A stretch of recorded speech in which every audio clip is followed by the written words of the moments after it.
ನಾವು ದೇವರಿಗೆ ಕೃತಜ್ಞರಾಗಿ ಜೀವಿಸ್ಬೇಕು. ದೇವ್ರು ಮಾಡಿರೋ ಮೇಲನ್ನ ನಾವು ಮರಿಬಾರ್ದು, ಮರೆತು ನಾವು ಜೀವಿಸುವಂತವರಾಗಿರ್ಬಾರ್ದು. ನಾವು ದೇವರಿಗೆ ಕೃತಜ್ಞರಾಗಿರ್ಬೇಕು. ನೋಡ್ರಿ, ಹಿಸ್ಕಿಯ ಅನಾರೋಗ್ಯ ಸಮಸ್ಯೆದಲ್ಲಿ ಇರುವಾಗ ದೇವರು ಹಿಸ್ಕಿಯಾಗಿ ಏನ್ ಮಾಡ್ತಾನ, ಹಿಸ್ಕಿಯ ಪಶ್ಚಾತ್ತಾಪಪಟ್ಟು ಪ್ರಾರ್ಥನೆ ಮಾಡಿ, ದೇವಾ ನಿನ್ನ ನೆನೆಸ್ಕೋ, ನನ್ನ ರಾಜ್ಯ ನೆನೆಸ್ಕೋ ಅಂತೇಳಿ ಪಶ್ಚಾತ್ತಾಪ ಪಟ್ಟು ದೇವ್ರಿಗೆ ಮೊರೆ ಹೋಗ್ತಾನ. ದೇವ್ರೇನ್ ಮಾಡ್ತಾನ, ಹಿಸ್ಕಿಯ ಪ್ರಾರ್ಥನೆ ಕೇಳಿ ಕನಕರಿಸಿ ಕೃಪೆ ತೋರಿಸಿ ಆಯುಷ್ನ ಹೆಚ್ಚು ಮಾಡ್ತಾನೆ. ಹಿಸ್ಕಿಯ ದೇವ್ರು ಮಾಡಿರೋ ಮೇಲಿಗೆ ಕೃತಜ್ಞನಾಗಿ ಜೀವಿಸ್ಬೇಕಲ್ಲ. ಆದ್ರೆ ಹಿಸ್ಕಿಯ ಏನ್ ಮಾಡ್ತಾನಂದ್ರೆ ಗರ್ವಿಷ್ಠನಾಗಿ ದೇವ್ರ ಮಾತಿನ ಪ್ರಕಾರ ನಡೆದಿಲ್ಲ. ಅದಕ್ಕೆ ದೇವ್ರ ಕೋಪ ಹಿಸ್ಕಿಯ ಮೇಲೆ ಬರುತ್ತೆ.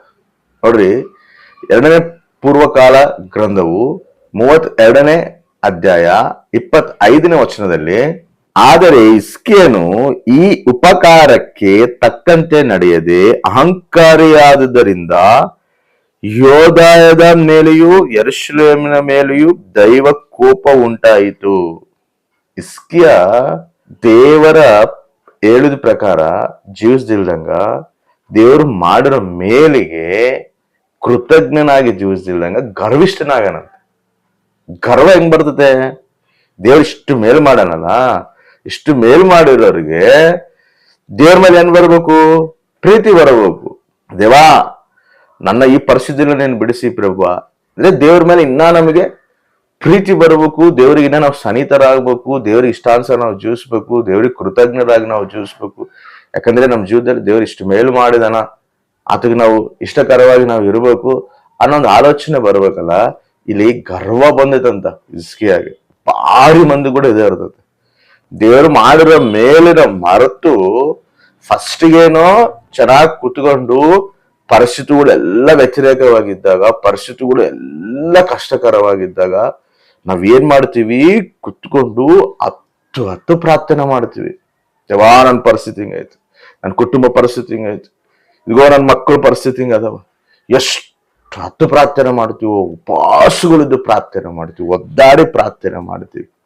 ಎಷ್ಟೆಲ್ಲ ಪ್ರಾರ್ಥನೆ ಮಾಡಿ ಆ ಪ್ರಾರ್ಥನೆ ನೋಡಿ ದೇವ್ರಿಗೆ ಕನಿಕರಿಸಿ ಕೃಪೆ ತೋರಿಸಿ ಅದಕ್ಕೆ ಪ್ರತಿಫಲ ಕೊಟ್ರೆ, ಆ ಪ್ರತಿಫಲ ಹೊಂದ್ಕೊಂಡು ಜೀವಿಸ್ತಿರುವಾಗ ಗರ್ವಿಷ್ಠರಾಗ್ತಾರಂತ. ಹೆಂಗ್ ಗರ್ವಿಷ್ಠರಾಗ್ತಾರ?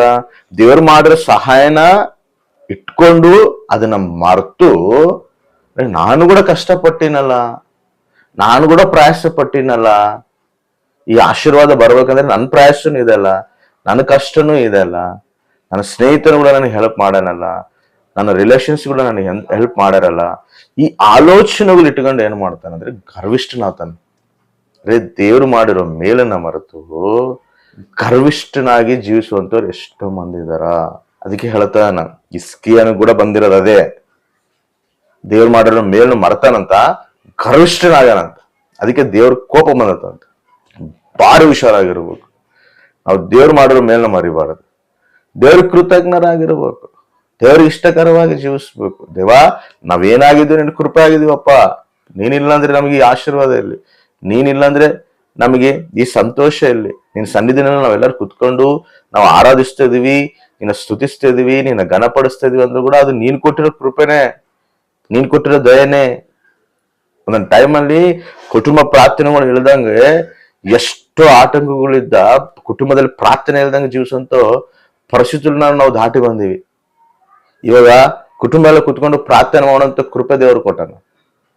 ನಾವು ಕೂಡ ಸಮಾಧಾನವಾಗಿ ಕುತ್ಕೊಂಡು ಪ್ರಾರ್ಥನೆ ಮಾಡುವಂತ ಕೃಪೆ ಕೊಟ್ಟಾನ. ಎಷ್ಟು ಗಲಿಬಿಲಿ ಇರ್ತಿದ್ವು ಒಂದೊಂದ್ಸರಿ ಮನೆಯಲ್ಲಿ, ಎಷ್ಟು ಕಷ್ಟಗಳು, ಎಷ್ಟೋ ಬಾಧೆಗಳು, ಎಷ್ಟೋ ನೋವು, ಅವನ್ನೆಲ್ಲದರಿಂದ ದೇವರು ದಾಟಿಸಿದಾನಲ್ಲ. ಮತ್ತೆ ಅದಕ್ಕೆ ನಾವು ಕೃತಜ್ಞರಾಗಿ ಜೀವಿಸ್ಬೇಕಲ್ಲ. ಸ್ವಲ್ಪ ಮೇಲ್ ಮಾಡಿಬಿಡಿದ್ರೆ ಗರ್ವ ಬರಬಾರ್ದು, ನಮ್ಮಲ್ಲಿ ಅತಿಶಯ ಬರಬಾರ್ದು. ಅರೆ ನಾನು ಕೂಡ ಕಷ್ಟಪಟ್ಟಿನ ಅನ್ಬಾರ್ದು. ಅದನ್ನೆಲ್ಲ ದೇವ್ರಲಿದ್ದಾನೆ ನಮ್ಗೆ ಬಂದಿರ್ತದೆ. ದೇವ್ರ ಸಹಾಯ ಇಲ್ದಂಗೆ ನಾವು ಏನು ಮಾಡೋಕ್ ಆಗೋದಿಲ್ಲ. ನನ್ನ ಬಿಟ್ಟು ನೀವು ಏನು ಮಾಡೋಕ್ ಆಗೋದಿಲ್ಲ ಅಂತ ಹೇಳಿ ದೇವ್ರು ಹೇಳ್ತಾರ. ನೀನು ಒಂದು ಮೊಳ ಉದ್ದ ಮಾಡ್ಕೊಳಕ್ ಕೂಡ ಆಗೋದಿಲ್ಲ ಅಂತ ಹೇಳ್ತಾನೆ. ಅಲ್ಲಿ ದೇವ್ರ ಕೃಪೆ ಇರಬೇಕು, ದೇವ್ರ ಸಹಾಯ ಇರಬೇಕು. ಇದ್ರೇ ನಾವು ಆಶೀರ್ವಾದ ನೋಡ್ತೀವಿ. ಮತ್ತೆ ದೇವರು ಮಾಡಿರೋ ಮೇಲಿಗೆ ನಾವು ಕೃತಜ್ಞರಾಗಿರ್ಬೇಕಲ್ಲ. ಅರೆ ಇವತ್ತುವರೆಗೆ ನಾವು ಎಲ್ಲ ಕುಟುಂಬ ಜೀವಂತವಾಗಿ ಇದೀವಿ ಅಂದ್ರೂ ಕೂಡ ಅದು ದೇವ್ರು ಕೊಟ್ಟಿರೋ ಕೃಪೆನೇ ಅಲ್ಲ. ಮತ್ತೆ ಹೆಂಗಿರ್ಬೇಕು? ನಾವು ಕೃತಜ್ಞರಾಗಿರ್ಬೇಕು, ಕೃತಜ್ಞರಾಗಿ ಜೀವಿಸ್ಬೇಕು. ನೋವು ಅದನ್ನೇ ಮಾಡ್ತಾನ. ನೋವ ಏನ್ ಮಾಡ್ತಾನ, ಈ ಜಲಪ್ರಳಯ ಎಲ್ಲ ದೇವರು ತರಿಸಿ ಎಲ್ಲ ನಾಶನ ಮಾಡಿದಾಗ ಈ ನೋಹ ಕುಟುಂಬ ಮಾತ್ರ ದೇವ್ರಿಗೆ ಯಥಾರ್ಥವಾಗಿ ಇದ್ದಾಗ ಇವ್ರು ಮಾತ್ರ ನಾವದಲ್ಲಿ ಸೇರ್ತಾರ. ಇವರು ನಾವದಲ್ಲಿ ಸೇರಿ ಇವರೆಲ್ಲದು ಕಾಪಾಡಿ ದೇವ್ರ ಇವ್ರನ್ನ ಹೊರಗ್ ತಗೊಂಬಂದಾಗ ಫಸ್ಟ್ ಏನು ಮಾಡ್ತಾನ, ಫಸ್ಟ್ ಒಂದು ಬಲಿಪೀಠ ಕಟ್ತಾನ. ಬಲಿಪೀಠ ಕಟ್ಟಿ ಏನ್ ಮಾಡ್ತಾನ, ದೇವ್ರಿಗೆ ಕೃತಜ್ಞತೆ ಸ್ತುತಿ ಸಲ್ಲಿಸ್ತಾನ. ಅಯ್ಯ, ಇವತ್ತು ನಾವು ಜೀವಂತವಾಗಿ ನನ್ನ ಕುಟುಂಬ ಇದೀವಿ ಅಂದ್ರೆ ನೀನೇ ಕಾರಣ ಪ್ರಭಾ, ನಿನ್ನಿದ್ದೇನೆ, ನಿನಗ್ ಕೃತಜ್ಞರಾಗಿ ಜೀವಿಸ್ತೀವಿ ಪ್ರಭಾ ಅಂತ ಹೇಳಿ ಇವ್ರು ಏನ್ ಮಾಡ್ತಾರ, ದೇವ್ರಿಗೆ ಕೃತಜ್ಞತೆ ಸ್ತುತಿ ಸಲ್ಲಿಸ್ತಾನ ನೋವ. ನೋಡ್ರಿ, ಅಬ್ರಾಮ್ ಕೂಡ ಅದನ್ನೇ ಮಾಡೋದು. ಅಬ್ರಾಮು ಎಲ್ಲೋ ಆ ವಿಗ್ರಹಾರದ ಬೊಂಬೆಗಳು ಮಾಡ್ಕೊಂತ ಅವನ್ನ ಮಾರ್ಕೊಂತ ವಿಗ್ರಹಾರ್ಧನಾಗಿ ಜೀವಿಸ್ತಿರೋ ಅಬ್ರಾಮ್ನ ದೇವರು ದರ್ಶಿಸಿ, ನೀನು ಈ ಸ್ವಾಸ್ಥ್ಯನ ಬಿಟ್ಟು ನಾನ್ ತೋರಿಸುವಂತ ಆ ಒಂದು ಉನ್ನತವಾದ ಪ್ರದೇಶಕ್ಕೆ ನೀನ್ ನಡೆ ಅಂತ ಹೇಳಿದಾಗ ಅಬ್ರಾಮ್ ಏನ್ ಮಾಡ್ತಾನ, ಅವನ್ನೆಲ್ಲ ಬಿಟ್ಕೊಂಡು ದೇವ್ರು ಹೇಳಿದ ಪ್ರಕಾರ ದೇವ್ರ ಮೇಲೆ ವಿಶ್ವಾಸ ಇಟ್ಟು ಬರ್ತಾನ. ಬಂದಾಗ ಪ್ರತಿ ಸರ್ ಏನ್ ಮಾಡ್ತಾನ, ಎಲ್ಲಿ ಪ್ರಾಂತದಲ್ಲಿ ಹೋಗಿ ಅಲ್ಲಿ ನಿವಾಸಿಸ್ತಾನೋ ಅಲ್ಲಿ ನಿಂತ್ಕೊಂಡು ಅಲ್ಲಿ ಇದ್ದು ಅಲ್ಲಿ ಬಲಿಪೀಠ ಕಟ್ಟಿ ದೇವ್ರ ಕೃತಜ್ಞತೆ ಸ್ತುತಿ ಸಲ್ಲಿಸ್ತಾನ.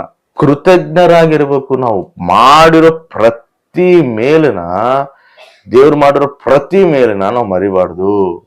ದೇವ್ರಿಗೆ ಕೃತಜ್ಞರಾಗಿರ್ಬೇಕು, ಆ ಕೃತಜ್ಞತೆ ಸಲ್ಲಿಸ್ಬೇಕು. ಇಲ್ಲಾಂದ್ರೆ ಗರ್ವಿಷ್ಠರಾಗ್ತಾರ. ಇಸ್ಕ ಹೆಂಗ್ ಗರ್ವಿಷ್ಠನಾಗೇನೋ ಹಂಗ ಗರ್ವ ಬರ್ತತೆ. ಆ ಗರ್ವ ನಮ್ಮಲ್ಲಿ ಬರಬಾರ್ದು. ನಾವು ದೇವ್ರಿಗೆ ಕೃತಜ್ಞರಾಗಿರ್ಬೇಕು. ಅವಾಗೆ ದೇವ್ರ ಆಶೀರ್ವಾದನ ನಾವು ಹೊಂದ್ಕೊಂತೀವಿ. ಆಶೀರ್ವಾದ ನಮಗೂ ನಮ್ಮ ಕುಟುಂಬಕ್ಕೂ ನಮ್ಮ ಮಕ್ಕಳಿಗೂ ತಲಾತಲಾಂತರಕ್ಕೂ ಆಶೀರ್ವಾದ ನಿಂದಿರ್ತತೆ. ಕೃತಜ್ಞತೆ ನಾವು ಮರಿಬಾರ್ದು. ದೇವ್ರಿಗೆ ಕೃತಜ್ಞರಾಗಿ ನಾವು ಜೀವಿಸ್ಬೇಕು. ಆಮೇಲೆ